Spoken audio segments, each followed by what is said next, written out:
खमागणी जोधपुर हम आ चुके हैं इस वक्त मेहरानगढ़ दुर्ग पे। ये दुर्ग जोधपुर का सबसे बड़ा दुर्ग और न केवल जोधपुर का, पूरे भारतवर्ष का सबसे बड़े दुर्गों में से जाना जाने वाला दुर्ग मेहरानगढ़ दुर्ग।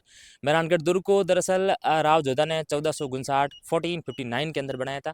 और हमारी ये कोशिश रहती है कि राजनीति से जुड़े मुद्दे, ऐतिहासिक धरोहर हो गए, जो भी इस समय ऐसी चीज़ें हैं जो आप तक पहुंचाई जानी चाहिए, उन चीज़ों को आप तक पहुंचाना, दिखाना, उसी की पेशकश में हम आ चुके हैं मेहरानगढ़ दुर्ग में। मेहरानगढ़ दुर्ग जोधपुर की ऊंची पहाड़ी पर बना हुआ है। इस पहाड़ी का नाम चटियानटुक पहाड़ी। इस पहाड़ी के ऊपर बना हुआ मेहरानगढ़ दुर्ग। और इसी पेशकश में मैं हूं आपके साथ राजेंद्र कुमार लोट और आप देख रहे हैं द मोतिम न्यूज़। आज मैं आपको मेहरानगढ़ दुर्ग के अंदर जितनी भी प्राचीन धरोहर के द्वारा संचित जो सामग्री है, राजा महाराजाओं के हथियार हो गए, कवच कुंडल हो गए और उनसे जुड़ी जितनी भी तमाम प्रकार की चीज़ें सब आपको दिखाना। और ये मेहरानगढ़ दुर्ग अपनी प्राचीन धरोहर के लिए इतना जाना जाता है और आज भी इस किले को देखें तो इतनी मजबूती के साथ जोधपुर के परचम को लहरा रहा है। और इस मेहरानगढ़ दुर्ग के बारे में ऐसा कहा जाता है, प्राचीन समय की बात है, कि इस दुर्ग में दरअसल इसकी जो नींव थी वो करनी माता ने रखी थी। इसलिए हालांकि ये जो दुर्ग है मेहरानगढ़ दुर्ग, ये पहले मसूरिया पहाड़ी जो आखड़िया चौराहे पर है जोधपुर के अंदर, वहाँ पर बनने वाला था, लेकिन वहाँ किसी कारणवश नहीं बना। और उसके बाद राजा राव जोधा ने मेहरानगढ़ दुर्ग को इस चिड़ियानटुक पहाड़ी पर बनाने के लिए सोचा। चिड़ियानटुक पहाड़ी, दरअसल ये चिड़ियानटुक पहाड़ी जो है ना, इसका नाम पड़ने के पीछे एक बहुत बड़ी वजह है। यहाँ पे एक ऋषि रहते थे, उनका नाम था चिड़ियानाथ। और चिड़ियानाथ ऋषि जो थे वो यहाँ पे तपस्या करते थे। और राव जोधा ने जब इस पहाड़ी को देखकर यहाँ पे मेहरानगढ़ दुर्ग को बनाने की सोची, तो चिड़ियानाथ जी को राव जोधा ने कहा कि आप अपनी कुटिया को यहाँ से हटाइए, मुझे यहाँ पे दुर्ग बनाना है। तो वो ऐसा कहा जाता है कि चिड़ियानाथ जी नाराज होकर यहाँ से चले गए और उन्होंने एक राव जोधा को श्राप दिया था कि यहाँ इस दुर्ग के आसपास कभी भी पानी नहीं रहेगा और पानी की हमेशा किल्लत रहेगी, कमी रहेगी, और हर 1 साल बाद बड़ा अकाल पड़ेगा, अभाव रहेगा, ऐसा माना जाता है। उसके बाद राव जोधा ने हालांकि उन ऋषि जी को वापस खुश भी किया। खुश करने के बाद इस दुर्ग का निर्माण शुरू किया। तो निर्माण शुरू किया तो ऐसी दुविधा आई कि जो कारीगर थे उस समय के, निवर्तमान समय के, उन कारीगर एक दिन में किले की नींव रखते, बनाते और दूसरे दिन वापस आके देखते, वो पूरी की पूरी दीवार जो थी वो धराशायी मिलती है आपको। ऐसा कई दिनों तक चलता रहा। राव जोधा ने काफ़ी कोशिश है कि उसके बाद भी किले को बनाना उनके लिए मुश्किल हो गया। लेकिन उसके बाद उन्होंने कई ज्योतिषों को बैठाया। उसके बाद ये तय हुआ कि इस किले की जो नींव है वो एक कन्या के हाथ से रखवाई जाए। और उस समय एक ऐसी कन्या थी जो सीधा-सीधा मान सकते हो वो एक ईश्वर की रूप थी, जिनका नाम था करणी माता। चारण जाति की वो एक लड़की थी, कन्या थी। और उनके हाथ से इस किले की नींव रखवाई और नींव रखवाने के बाद इस किले के निर्माण को शुरू किया। अब मैं आपको ले चलता हूँ इस किले के मुख्य द्वार पर और इसके किले के अंदर जाके आपको सारी चीज़ें बताऊँगा डिटेल के अंदर कि किले के अंदर क्या-क्या है, उसके बाहर। और उसके साथ ही साथ जो वहाँ पे लोग अभी पर्यटन के तौर पे आए हुए हैं, उन लोगों से इंटरेक्ट करके, बातचीत करके भी मैं आपको सारी जानकारी देने की कोशिश करूँगा। और अगर आप कभी आना चाहें, तो जोधपुर का मेन जो चौराहा है, सर्किल है, वो रेलवे स्टेशन हो गया या फिर पावटा हो गया, वहाँ से महज अगर आप सिटी बस के माध्यम से आओ यहाँ पे, तो ₹20 ₹30 से आप पहुँच सकते हो यहाँ पे। और अगर किसी ऑटो लेके भी आते हो तो 100 या ₹150 के अंदर-अंदर आप यहाँ पहुँच सकते हो। उसके बाद आपके पास अगर गाड़ी है, तो आप यहाँ प पार्किंग लगा हुआ है, पार्किंग के अंदर अपनी गाड़ी आराम से रख सकते हैं, बिल्कुल सुविधा के साथ। और इस किले का पूर्ण रूप से आप भ्रमण कर सकते हैं। मेरे पीछे जो देख रहे हो, ये मेहरानगढ़ किला जोधपुर का सुप्रसिद्ध और भारत के सबसे बड़े किलों में से एक किला जाना जाने वाला है। और अब मैं आपको ले चलता हूँ मेहरानगढ़ किले के मुख्य द्वार पर। आइए चलते हैं। ये जो आप देख रहे हैं, ये मेहरानगढ़ किले पे जब आप खड़े होते हैं तो उसके बाद जो जितने नीचे सा जितने कितने भी घर बने हुए हैं वो सारे आपको नीले रंग से दिखाई देते हैं। उस समय ऐसा माना जाता है कि जब मेहरानगढ़ किले की नींव रखी गई थी, किले को बनाया गया था, उस दरमियान इस किले के नीचे जितने भी घर थे जोधपुर शहर के अंदर, अब वर्तमान समय में तो बहुत सारे घर हैं, लेकिन उस टाइम गिनती के घर थे, कम घर थे, तो उन सारे घरों को नीले रंग से रंगवाया गया था। और उसी के कारण जोधपुर को नीला शहर या फिर ब्लू सिटी के नाम से भी जाना जाता है। अब मैं आपको ले चलता हूँ किले के मुख्य द्वार और वहाँ पे जाके आपको सारी चीज़ें एक-एक डिटेल में बताने की कोशिश करता हूँ। चलिए चलते हैं।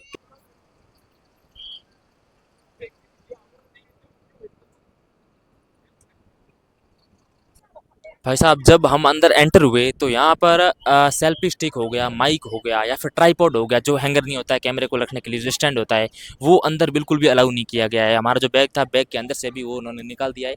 माइक जो था, माइक उन्होंने जमा कर दिया है, और ट्राइपॉड वगैरह जितनी भी सारी चीज़ें थी जो हथियार के रूप में या फिर किसी को मारने के रूप में काम आ सकती है, ऐसी चीज़ों पर बिल्कुल संदेह किया जाता है यहाँ पे, और गेट पे ही जमा कर दी जाती है। तो अगर आप भी किसी भी प्रकार का आइटम ऐसा लेके आते हैं कैमरे से संबंधित हो गया, अगर ट्राइपॉड हो गया, ये सेल्फी स्टिक हो गया, तो अंदर ले जाने की अनुमति बिल्कुल भी नहीं है। इस चीज़ का आप विशेष ध्यान रखें। जो क्रिएटर लोग हैं, मेरे भाई है, वो इस चीज़ का स्पेशली ध्यान रखें। भाई साहब जब हम अंदर वहाँ से गेट के अंदर एंटर किए तो वहाँ लाइन लगी हुई है, बड़ी टिकट के लिए बड़ी मशक्कत होती है। अगर कोई स्टूडेंट है तो उसके अगर कार्ड दिखाते हो, कार्ड साथ में लगाते हो, तो आपका जो टिकट है 200 रुपये आम चार्ज है, उस 200 रुपये का आधा हो जाता है, 100 रुपये हो जाता है।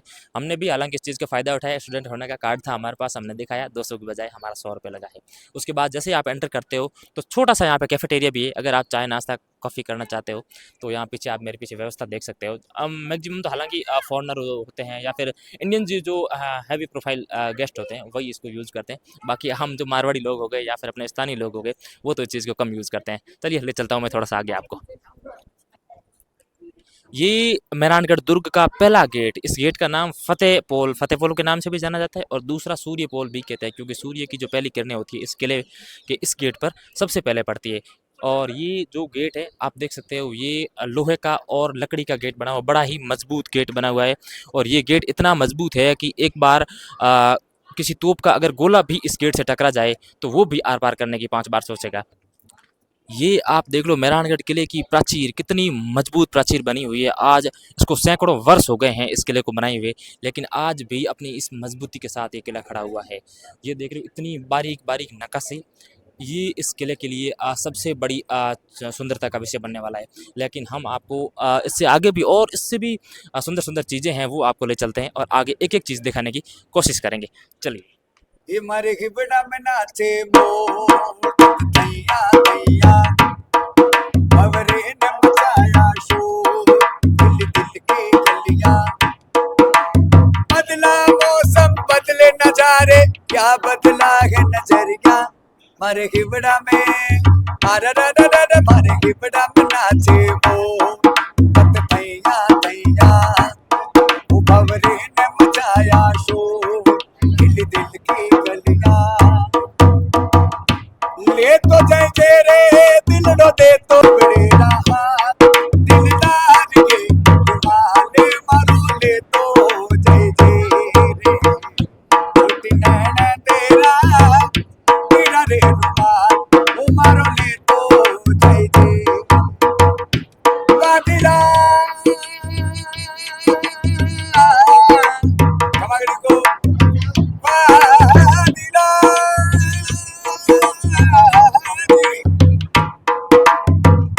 आपरे करने में तो खुद नहीं बनायो जीवन रे पिसिया जो लीनो ना लोभी बड़े राहत दिलदार के रुमाले मारो ले तो जय जय छोटी नैना तेरा। ऐसे आप किले के मेन द्वार पर आते हैं तो आपको स्थानीय कलाकार है वो आपको गाने गाते हुए और बेहतरीन खूबसूरत आवाज के अंदर आपको सुनाते हैं।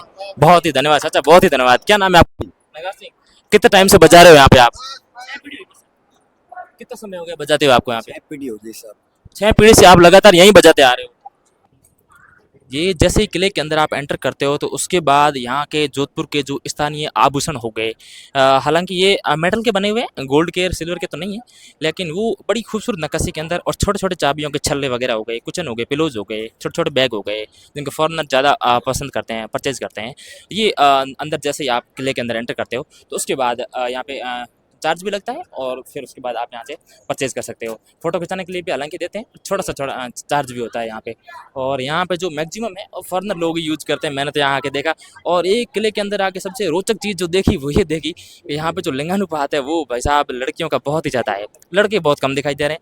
और या फिर सीनियर सिटीजन है वो काफ़ी संख्या में आपको देखने को लिए यहाँ मिलते हैं, लेकिन लड़कियाँ बहुत ही ज़्यादा आ रही है। महिला मित्र है वो ज़्यादा देखना किलों को और प्राचीन धरोहर को पसंद करती है। लड़कों का अनुपात यहाँ पे मेरे को थोड़ा कम दिखाई देता है। कुछ किताबें भी रखी हुई है, उसके बाद छोटी छोटी डायरीज जिसपे जोधपुर की प्रसिद्ध जैसे घोड़े हो गए और मोर हो गए, टैक्सीज हो गए, उनके चित्र इन छल्लों पर दिखाई पड़ते हैं। जैसे थोड़ा सा मैं नज़दीक से दिखाऊँ आपको, ये डायरी है, जैसे कि इस डायरी के ऊपर हाथी का फ़ोटो बना हुआ है, और ये डायरीज़ है जिसके अंदर आप डेली नोट्स वगैरह कुछ लिखने के काम आती है। बड़ी सुंदर बनाई हुई है इस डायरी को। ले चलते हैं हम आपको थोड़ा सा आगे, और जैसे ही अपन अंदर थोड़ा सा एंटर हुए आगे से, और बड़ी सिक्योरिटी के बाद अंदर जाने के लिए एंट्री देते हैं जी। एक ये है, एक मैं हूँ, और एक हमारे कैमरामैन भैया है। ये आप जो देख रहे हैं वो इस चौक का नाम है श्रृंगार चौक। इस चौक पे क्या होता था, जो राजा का राज तिलक होता है ना, वो जो चेयर देख रहे हो सामने, उधर दिखाई चेयर दिखाइए, वो चेयर पे बैठा के राजा का राज तिलक किया जाता था। और राज तिलक उसी टाइम होता था जब उनके पिता की मृत्यु होती थी, और पिता का जब मृत्यु होती थी तो लोग बाकी जो आस पड़ोस के लोग हैं वो तो जाते थे उनका संस्कार करने के लिए शमशान घाट में, और जो राजा का सुपुत्र जो होता था, बड़ा सुपुत्र जो होता था, वो यहाँ पे रहता था पीछे, और उनका राज तिलक किया जाता था, और राज तिलक पूरा विधि विधान के साथ किया जाता था। अभी जैसे वर्तमान समय में कुछ ही दिनों पहले विश्वनाथ सिंह मेवाड़ का हुआ है राज तिलक, और राज तिलक जो होता था वो आज भी वही परंपरा जिंदा है। अंगूठे को तलवार से काट के अंगूठे के खून से उस राज तिलक को किया जाता था। ये देख लो, ये जो सोफ़ा दिख रहा है, आप हालांकि सोफ़ा ही कहेंगे, आजकल तो सोफ़ा आ गए हैं फर्नीचर के बहुत ही अच्छे अच्छे, लेकिन उस टाइम जो है इस मार्बल की बनी हुई कुर्सी है, ये जो सोफ़ा बना हुआ है, इसके ऊपर बैठा के राजा का राज तिलक किया जाता था। आगे मैं और आपको डीप में दिखाने की कोशिश करूंगा, चलते हैं। ये है ना, ये हाथी होता है। ये हाथी होता जो है, ये हाथी के ऊपर रखे रानियों को जब एक जगह से दूसरी जगह पे ले जाया जाता था तो इसके अंदर बिठा के ले जाया जाता था। ये जो ऊपर छतरी देख रहे हो, इस छतरी के माध्यम से उनके ऊपर धूप नहीं आती थी, और धूप से बचाने के लिए इस हाथी होदे का उपयोग किया जाता था। और लिखा हुआ है लकड़ी की फ्रेम में उभरा हुआ, जिस पर चांदी की पॉलिश की हुई है, परत चढ़ी हुई है। इस परत को लता, फूल आदि उभरी हुई आकृतियों से सजाया जाता था। भाई साहब देख सकते हैं उस टाइम के रानियों के, महारानियों के पता नहीं कितने ही ठाट बाट होते थे, अंदाजा नहीं लगा सकते, उतने ठाट बाट होते थे। अब देख लो भाई साहब, उस समय के अंदर चांदी की परत चढ़ी हुई थी, तो आप अंदाजा लगा सकते हो कि पैसे की या फिर फाइनेंशियल तो कोई कमी नहीं है थी। आगे चलते हैं, थोड़ा थोड़ा दिखाते हैं आपको। और ये आप देख रहे हो जो हाथी होते ना, उस टाइम ऐसी प्रथा चलती थी कि रानियों के पर्दा प्रथा होती थी, और रानियों का जो मुंह है वो बाकी जो आवाम है वहाँ की वो दिखाई न दे, उसके कारण इस हौदे के अंदर रानियों को बिठा के एक जगह से दूसरी जगह ले जाया जाता था। तो राजा होते थे वो आगे जो पालकी पड़ी है उस पालकी के अंदर बैठ के जाते थे, और जो रानियां होती थी उन रानियों को इन बंद पालकियों के अंदर बिठा के एक जगह से दूसरी जगह विस्थापित किया जाता था। बहुत ही खूबसूरत पालकियाँ बनाई हुई, और आज भी ये सुरक्षित पालकियाँ पड़ी हुई है। इस किले के अंदर और भी कई सारी चीज़ें हैं जो सुरक्षित पड़ी है इन पालकियों के साथ ही साथ, और घोड़ों की काठियाँ वगैरह भी आपको मिलेगी देखने के लिए। थोड़ा आगे चलते हैं, और रानियों की पर्दा प्रथा को खास तौर से इस जगह पे आप देखा जा सकता है, क्योंकि ये जो पालकियाँ ना, इन पालकियों के अंदर अब यही अंदाजा लगा सकते हैं कि यहाँ पे रानियों को बैठा के दूसरी जगह विस्थापित किया जाता था। बाकी जो राजा होते थे वो तो खुले बैठ के ही एक जगह से दूसरी जगह जाया करते थे। ले चलते हैं आपको दूसरी जगह और जगह दिखाते हैं। ये महाराजा अजीत सिंह की तलवार है। ये आप पुराने समय से और आज में जो किताबें पढ़ते हैं उन किताबों में लिखा होता है कि राजा महाराजाओं की जो तलवारें होती थी वो आप 20-20 किलो 30-30 किलो की होती थी। वो सब बातें हवा हवाई है। यहाँ पे मेहरानगढ़ किले के अंदर हम आके देखा है, और आप भी कभी मौका मिले तो आप आइए, इन म्यूजियम्स के अंदर आइए, देखिए। ये तलवार है, ये मिनिमम 5 या 6 किलो के आसपास की होगी। इसके मयान है, काफ़ी मजबूत तरीके से इसको बनाए गए। ये मान सकते हैं कि अच्छे मेटल की बनी हुई है और मजबूत तरीके से इसको बनाया हुआ है। लेकिन अब कहते हैं कि 20 किलो की बड़ी तलवार होती थी, 30 किलो की होती थी, वो बातें सारी हवा हवाई है। उसमें ज़्यादा सच्चाई यहाँ पे हमें देखिए तो अभी तक तो नहीं लगती है। हालांकि तलवारें जो है ये बेहतर तरीके से बनाई हुई है, ये कह सकते हैं। ये जो तलवार है ये बादशाह अकबर की तलवार है। उस टाइम का युद्ध हुआ था और उस युद्ध में अकबर से छीनी गई तलवारें हैं। ये तलवार देख सकते हैं, मुगलों की तलवार। सुंदर वक्राकार, जबरदार, फौलादी फल, फौलादी मूठ पर उत्कृष्ट कुफ्तगिरी, उत्कीर्ण लेख। बेहतर तरीके से तलवारों को नवाजा गया है भाई साहब। उस टाइम के कारीगर जो थे उनके लिए तो एक बार तो बिग क्लैप बनता है। और इन्हीं खूबसूरत चीज़ों को देखते हुए आप द मोतिम न्यूज़ को सब्सक्राइब करना बिल्कुल भी ना भूलें, और अगर आप देख रहे हो तो अपने दोस्तों के साथ शेयर करना भी ना भूलें। ये आप देख रहे हो, ये राजा की है कटार। देखो कितनी नुकीली कटार है भाई साहब। अगर एक बार किसी के अंदर घुस जाए तो मुझे नहीं लगता कि वापस वो पानी भी मांगेगा। और ये राजा का हेलमेट देख लो, कितना मजबूत हेलमेट, इतना मजबूत हेलमेट कि एक बार तलवार भी इसके ऊपर मार दो ना तो भी इससे कोई फर्क नहीं पड़ने वाला है। मजबूत हथियारों के साथ उस टाइम के ये राजा महाराजा होते थे, वो इन युद्धों का युद्ध लड़ते थे या फिर युद्धों का सामना करते थे। ये राजाओं के हुक्के जो आज जो पीते हैं ना लड़के आजकल के हुक्के, 300 रुपए का हुक्का लाके, वो हुक्का नहीं है भाई साहब, ये चांदी का हुक्का है पूरा। ये चाय की केतली है ना, और ये प्याला जो है ना, इससे अफीम पीते थे राजा महाराजा। और ये चाय की केतलियाँ वगैरह इतनी मजबूत और महीन नक्काशी से बनाई हुई ये केतलियाँ, प्याले और इन हुक्कों की बहुत मजबूत और चांदी से बनाई हुई थी भाई साहब। ये अंदाज़ा लगा सकते हो, किसी भी मेटल की नहीं।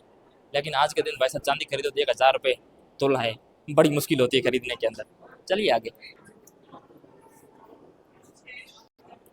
ये राजाओं की बंदूक है ना।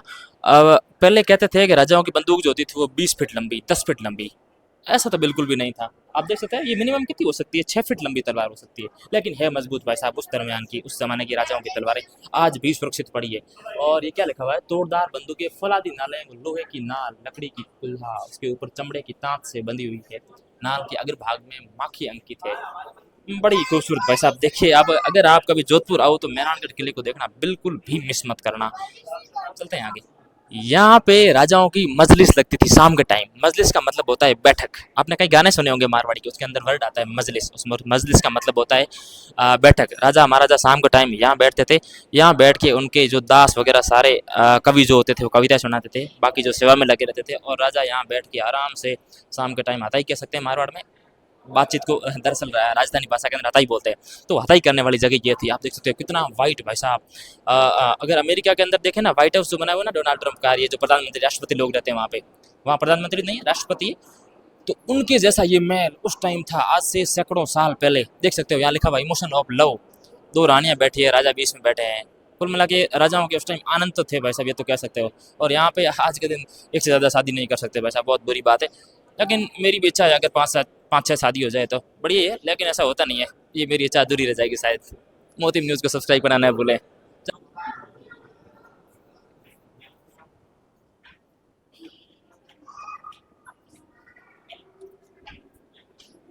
ये राजा की बैठक होती थी शाम के टाइम या फिर दिन में, जब भी फ्री होते थे। कभी उनके युद्ध की अगर प्लानिंग करनी होती थी तो वो इस जगह पर राजा बैठते थे, और इसके आसपास जितने भी उनके सैनिक होते थे, सेनापति होते थे, वो बैठ के युद्धों की प्लानिंग करते थे। बड़ा ही खूबसूरत, बेहद सुंदर ये राजा का तख्ता बनाया हुआ। इस तख्ते के ऊपर बैठ के वो सारी प्लानिंग करते थे। ये इस मेहरानगढ़ किले के अब हम सबसे ऊपरी तलहटी में आ चुके हैं, और ये है शीश महल। इस महल के अंदर हर किसी को आने की अनुमति बिल्कुल भी नहीं होती थी। इसमें जो शीश महल है, इसके अंदर या तो रानियाँ आती थी, और या फिर उनके जो खास सेक्रेटरी, पर्सनल सेक्रेटरी जो होती थी, अ, उनकी जो दासियाँ होती थी, वो उनको आने की केवल अनुमति थी। इसके अलावा इस शीश महल के अंदर कोई भी नहीं आ सकता था, सिवाय राजा के अलावा। और ये ऐसा बता दूँ, एक-एक रानी के लिए अलग-अलग शीश महल होता था। यहाँ पे थोड़ा अंधेरा है, उस वजह से मैंने भी चश्मा उतार लिया है, क्योंकि काफ़ी डार्क दिख रहा है मेरे को। कुल मिला के रानियों के उस टाइम बड़े ही आनंद तो था, गुरु मौज तो थी, ये तो कह सकते हो आप। चलिए आगे।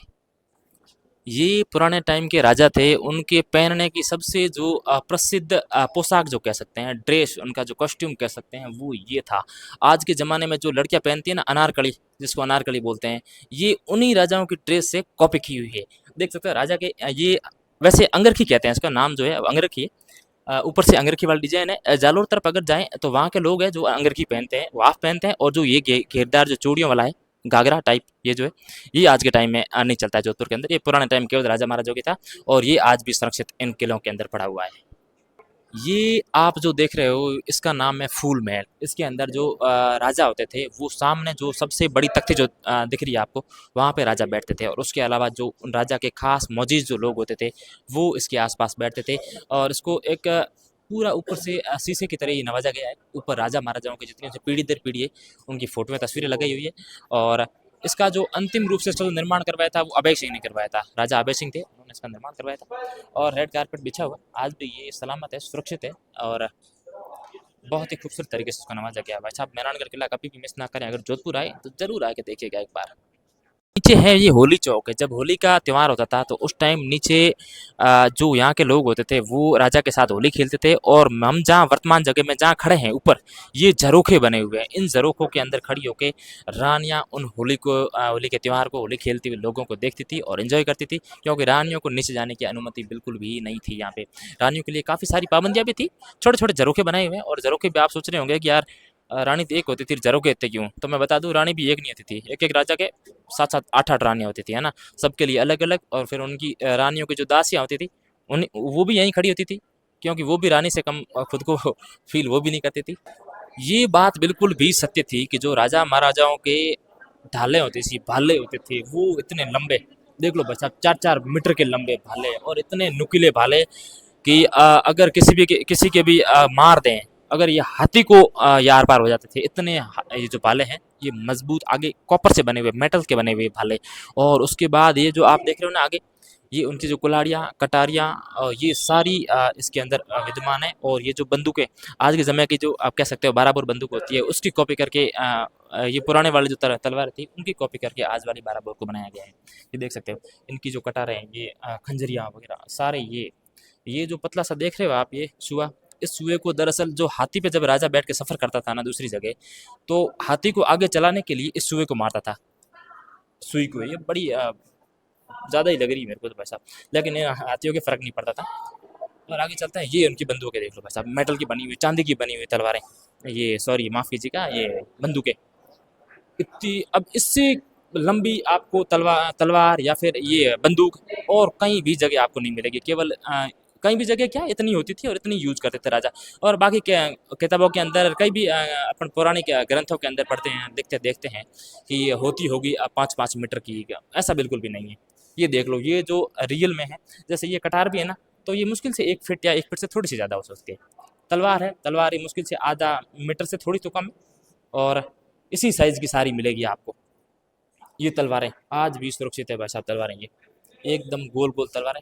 ये राजाओं के जो शरीर के जो कवच कुंडल जो होते थे ना, कहते थे ना, उनके अलग अलग पार्ट है। ये हेलमेट हो गया, इनको हाथों में पहनते थे ताकि कोहनियों पे अगर किसी भी प्रकार की तलवार से अगर अटैक हो तो उससे कोई फर्क ना पड़े। बेहतर तौर से तलवारों को यहाँ पे सुरक्षित रखा गया है। आज भी इन तलवारों को देखने के लिए पर्यटक काफ़ी संख्या में आए हैं मेहरानगढ़ किले में। हालांकि आज संडे का दिन है, तो संडे के दिन काफ़ी भीड़ भी है।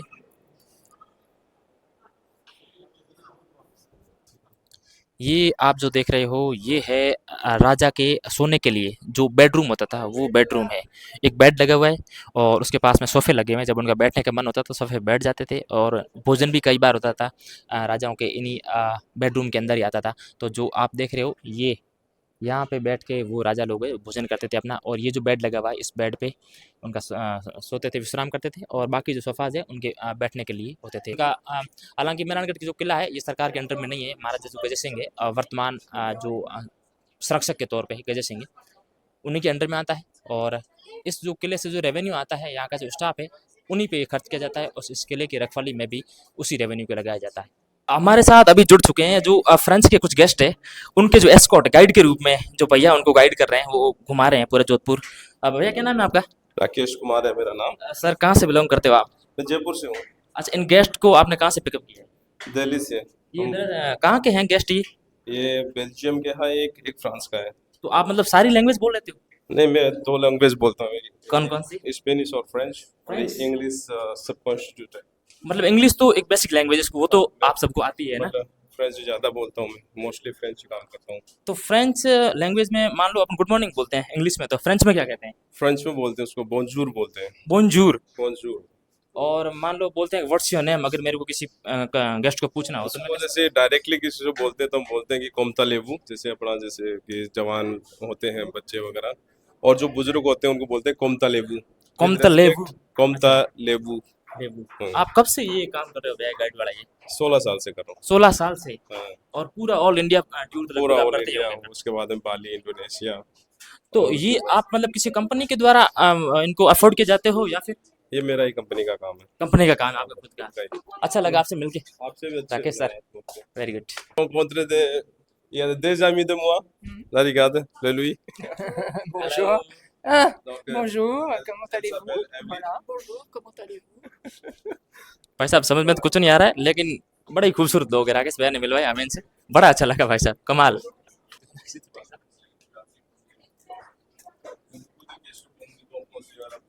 इधर जो देख रहे हो, ये बच्चों की पालकियाँ हैं, बच्चों के झूले हैं। इनके अंदर बच्चों को सुला के उनको जब नींद लेते थे बच्चों को इसके अंदर सुलाया जाता था। और एक एक पालकी के ऊपर भाई साहब 4-4 रानियाँ सुरक्षा के अंदर वो लिए खड़ी रहती थी, है ना।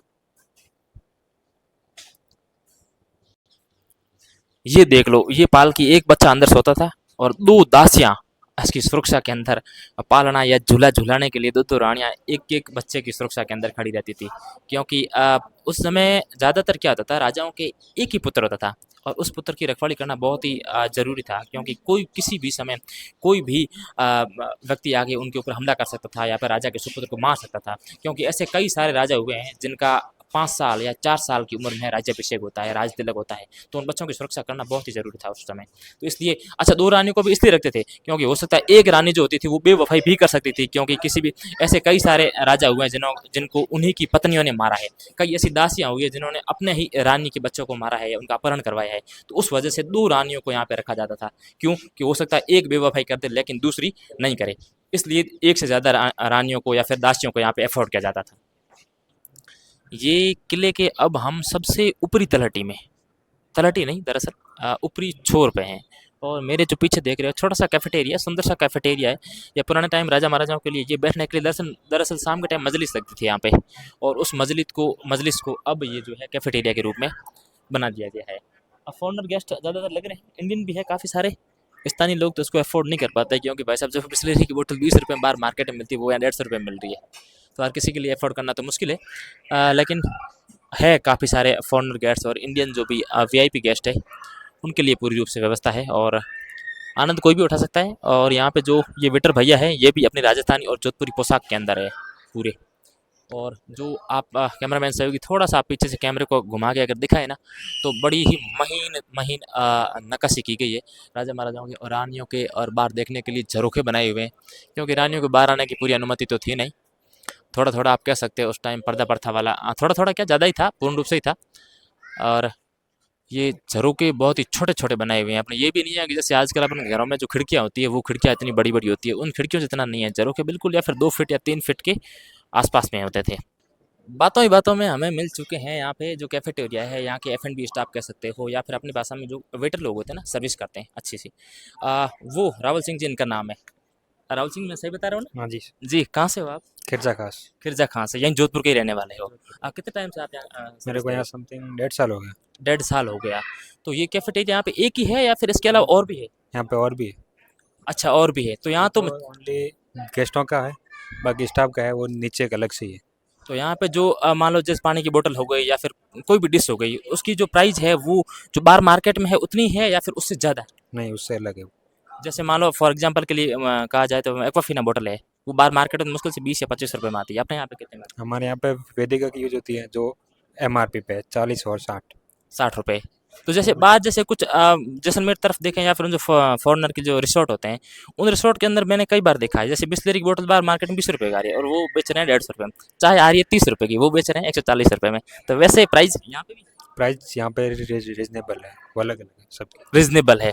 मान लो कि रिसोर्ट के अंदर जो होते हैं उस प्रकार से यहाँ नहीं। उस प्रकार से है बने। तो ज़्यादातर यहाँ पे कौन गेस्ट आते हैं, मान लो फॉरेनर हो गए या फिर इंडियन? यहाँ पे फॉरेनर सबसे ज़्यादा आते हैं। ज़्यादा फॉरेनर आते हैं। तो फिर आप लैंग्वेज उनको समझने वगैरह में इंग्लिश चलती है ज़्यादा या फिर हिंदी? इंग्लिश ज़्यादा चलती है। इंग्लिश चलती है ज़्यादा। इंग्लिश आप बोल लेते हो? ज़्यादा नहीं तो थोड़ी बहुत तो हम बोल लेते हैं। मतलब उनसे जितना इंटरेक्ट कर पाते हैं उतनी इंग्लिश तो आप बोल उनका लेते ऑर्डर है, उनके ऑर्डर के बारे में समझाना है, सब हम कर सकते हैं वो। हैं। अच्छा, आपको लगभग कितना टाइम हो गया यहाँ पे? 1.5 साल हो गया। 1.5 साल हो गया। तो लगभग लगभग तो आप हर किसी कंट्री की हो गई लैंग्वेज से एक बार तो समझ एक बार समझ लेते हैं, लगभग सब इंग्लिश ही बोलते हैं। तो अपनी जो भाषा वो कम ही बोलते हैं।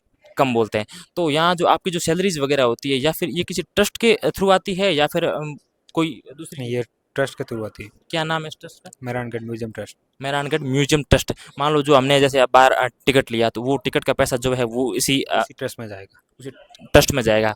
लगभग कितने लोग काम कर रहे हैं इस मेहरानगढ़? यहाँ पे लेबर वगैरह सब कुछ मिला के 700 से 800 आदमी। 700 से 800 आदमी इस मेहरानगढ़ फोर्ट की रखवाली के अंदर केवल तैनात है। हाँ, सिक्योरिटी है, F&B है, मैनेजमेंट है, सब जगह। सबकी वेशभूषा भी हम अलग देख रहे हैं, क्योंकि जो गेट पे खड़े थे उनकी ड्रेस अलग है और आप जो F&B का स्टाफ है। डिपार्टमेंट भाई अलग अलग है, सुपरवाइजर की अलग है और हमारे सर्विस वालों की अलग है, म्यूजियम में अलग है, सिक्योरिटी में अलग है, तो ऑफिस की अलग है। तो जो जैसे अभी यहाँ के संरक्षक तो है महाराणा गजर सिंह जी, अजय सिंह जी राइट है ना? तो गजर सिंह जी कभी आता है यहाँ पे? वो आते हैं, जैसे कोई फंक्शन है या कोई पार्टी वगैरह है उनकी पर्सनल पार्टी तो आते हैं। बाकी लास्ट टाइम कब आए थे वो यहाँ पे? वो भी आए थे 23 तारीख को। 23 तारीख कभी बातचीत होती है आपकी उनसे ये पर्सनल? हमारी बात इसमें होती कम। इतनी नहीं होती है क्योंकि उनके आगे काफ़ी हमारे सारे ऐसे जो बड़े सीनियर स्टीवर्ड है वही उनसे बातचीत करते हैं, वही उनका ऑर्डर वगैरह जो भी है वो देते हैं, वही लेते हैं। हर कोई लोग उनसे बात करना उनसे। कोई जाता नहीं है, ये एक ही आदमी फिक्स उनका होता है। चलिए राहुल सिंह जी, बहुत अच्छा लगा आपसे बात करके। लुक चुप ना जाओ जी, मन प्रीत कराओ जी, ये तू कर जावे मन सकल दिखाओ जी, हर तरह रज जाऊ में चौधरी, हर गले और बंगा जी में के लगे, हमारी बड़ी में जागे गोबरी, चन्ना में थारी चांदनी, सावन में वादी गुरे, उमर उमर उमर उमर